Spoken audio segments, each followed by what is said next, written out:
আলহামদুলিল্লাহ, আলহামদুলিল্লাহ। আজকে একটি আমাদের জীবনের উত্তম একটি রাত, সেটা হচ্ছে পবিত্র শবে বরাত।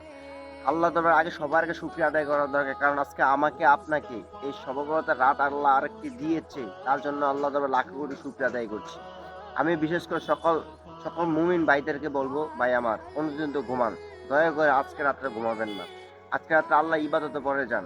ভাই আমার, এই আমার একটা হুজুর বলতো ইন্না আল্লিশুন ইন্না বাল্লিশুন। মানে এটা বলে আরকি। আল্লিশানটা একদিন ছেড়ে দেন আরকি। কত আল্লিশা করবেন? আল্লাহ রাসূলের জন্য একটা দিন আল্লিশা ছেড়ে দেন। আমাদের জন্য আল্লাহ রাসূল এমন একটি রাত এনেছে। এই রাত্রে এমন একটি রাত, রহমত মতো রাত, সেটা আমি বলে বুঝাতে পারব না। সেটা আপনি সকল হুজুর থেকে শুনছেন। তো আমি এটাই বলবো, আজকে রাতটাকে আপনি সকলে ইবাদত করুন। আল্লাহ রাসূলকে স্মরণ করুন, আল্লাহর দুরূদ আদায় করুন, নামাজ পড়ুন, জিকির করুন, যেইটা ইচ্ছে করুন। ইবাদত বন্দেগী করে আজকে রাতটা পার করে দেন। আজকে রাতটা পার করে দেন, আজকে রাতটা পার করে দেন। আল্লাহর ওলিরা কোনদিন ঘুমায় না। আল্লাহর ওলিরা প্রতিটা রাতে এইভাবে ইবাদত করে। এবার বোঝেন, একটু অনুভব করেন আল্লাহর ওলিরা কেমন, কিভাবে আল্লাহ ইবাদত করে, একটু অনুভূতি করুন। যাই হোক, আজকে রাতটাকে সকলের মনের বাঞ্ছা আল্লাহ পূরণ করুক, সেই কামনা করছি। আসসালামু আলাইকুম ওয়া রাহমাতুল্লাহি ওয়া বারাকাতুহু।